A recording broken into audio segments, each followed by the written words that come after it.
Olá, amigos do canal Geomasa, como é que vocês estão? Tudo bem? Tudo tranquilos?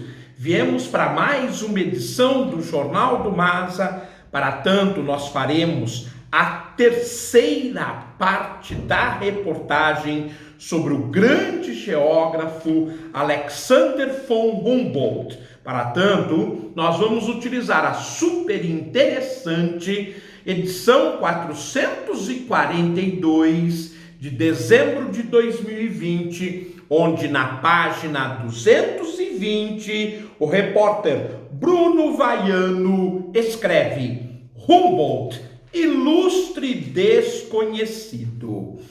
Com os sapatos destruídos e os pés congelados sangrando em escarpas de rocha nua, Humboldt parava de tempos em tempos para consultar o termômetro, o barômetro e outros dos mais de 30 instrumentos para a época high-tech que ele e seus serviçais carregavam para lá e para cá. Como ele estava fazendo importantes expedições aqui na América do Sul, era necessário uma equipe e, evidentemente, as medições. De medição em medição, ele se deu conta de que a natureza segue padrões. A maneira como a fauna e a flora mudam entre o Equador e os polos é igual à maneira como se transformam montanha acima. Lembrando que, como vimos nos programas anteriores, Humboldt é conhecido como o pai da ecologia. Ao mesmo tempo, ele fez a geografia física dar um salto muito significativo, uma vez que ele utilizava os demais conhecimentos para auxiliá-lo. No caso, ele chegou à conclusão que havia um escalonamento climato-botânico na altitude semelhante à variação da latitude, que são dois fatores que alteram os climas. Variações de latitude e de altitude têm efeitos equivalentes. Essa percepção pautaria todo o seu trabalho e hoje é fundamental, por exemplo, na utilização do ensino de geografia, tanto no ensino fundamental 2 quanto no ensino médio, e fatores do clima, entre eles destacam-se latitude e altitude, são 7 os fatores, são muito cobrados, tanto no Enem quanto no vestibular, como havia anunciado a super interessante. Terra, uma coisa só. Em 1807, já de volta à Europa, Humboldt resumiu sua epifania no Monte Chimborazo, no Equador, em um famoso infográfico, uma aparição pioneira no mercado editorial desse tipo de ilustração explicativa. Nós mostramos tanto o infográfico no programa anterior, como colocamos ele como capa do vídeo da reportagem anterior também. Era um pôster dobrável de 90 centímetros de largura que vinha como encarte no livro Ensaios sobre a Geografia das Plantas. Foi um fenômeno, um diagrama com design futurista que descrevia uma terra desconhecida dos europeus.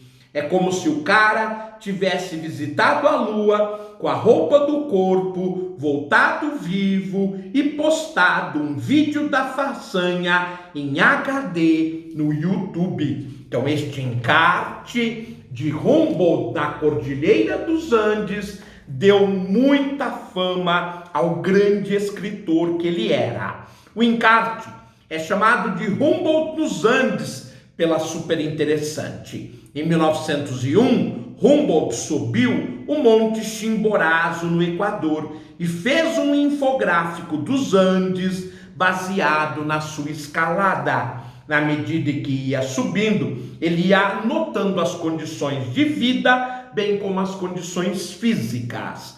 Nele, registrou animais e plantas que aparecem em cada altitude, da Amazônia no nível do mar, aos picos gelados, para mostrar que a cordilheira resume a biodiversidade da Terra naquilo que nós chamamos hoje de escalonamento climato-botânico.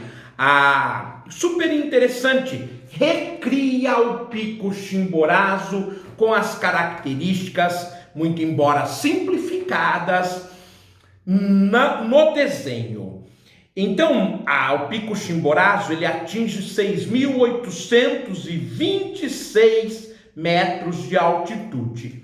A Amazônia, no sopé leste, tem 0 metros. Guayaquil, a maior cidade do Equador, no litoral do Oceano Pacífico, também tem 0 metros. Destaca-se também, vizinho do Pico Chimborazo, o Pico Cotopaxi, a 5.896 metros de altitude. Segundo o desenho, essa seria a variação real de altitude caso alguém percorresse a distância entre Guayaquil no litoral e a reserva de vida selvagem de Cuyabeno na Amazônia, atravessando os Andes pelos picos do Chimborazo e do Cotopaxi. É isso que o gráfico de Humboldt mostra de maneira simplificada. Nós falamos e agora estamos mostrando, então, a variação altimétrica. Em suas anotações, ele deixou escrito a temperatura média de cada faixa de altitude na latitude do Monte Chimborazo, muito próximo da linha do Equador. De 0 a 1.000 metros, a temperatura média anotada por ele é de 25,3 graus. Até 2.000 metros, ela cai para 21,2. 3.000 metros, 18,7. 4.000 metros, 9 graus Celsius. 5.000 metros, ela já cai para 3,7. Acima de 5.000 metros, Humboldt não coletou dados em função, evidentemente, daquilo que ele tinha condição de fazer em sua época. Ele anotou que até 1.000 metros de altitude haviam muitas variedades, muitas espécies de gengibres, samambaias arborescentes, capivaras, tamanduá-bandeiras e várias espécies de borboletas. De 1.000 a 2.000 metros, ele anotou a banana, café, cana-de-açúcar, algodão, palmeira de cera, quinino, a anta, o macaco esquilo. Também anotou para o quinino que é um santo remédio. Das plantas ilustradas, a mais importante para os europeus era as do gênero Cinchona, dos quais se extraía o veneno quinino, usado para tratar a malária e presente até hoje na água tônica. A maquete da Terra, Humboldt foi pioneiro em perceber que a distribuição de espécies em uma montanha, conforme a altitude, corresponde à distribuição de espécies na Terra da latitude, variando de 0 graus, a linha do Equador, até a latitude 90 graus, que são os polos. De 2.000 a 3.000 metros, ele anotou o algodão, o milho, a maçã e também anotou algumas plantas, como a do gênero Chuquiraga, de climas secos, e a do gênero Gentianella. Percebeu também a presença do gato do mato e da doninha.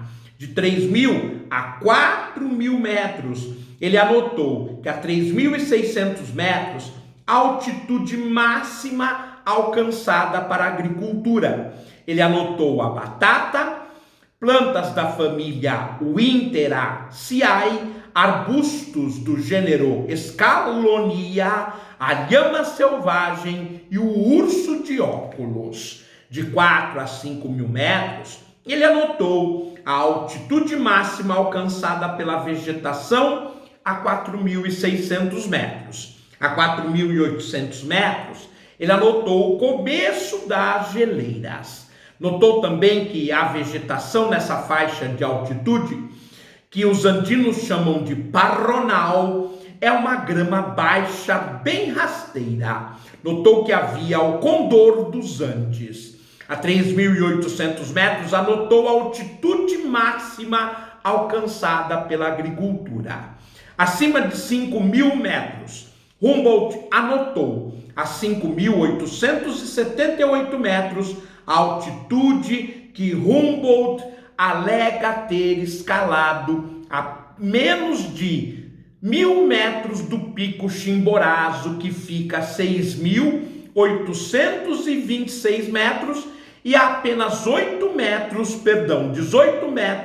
do Pico Cotopaxi, do vulcão Cotopaxi, que está a 5.896. Anotou que a 5.185 metros, a altitude máxima alcançada pela vegetação, mas no Pico Cotopaxi.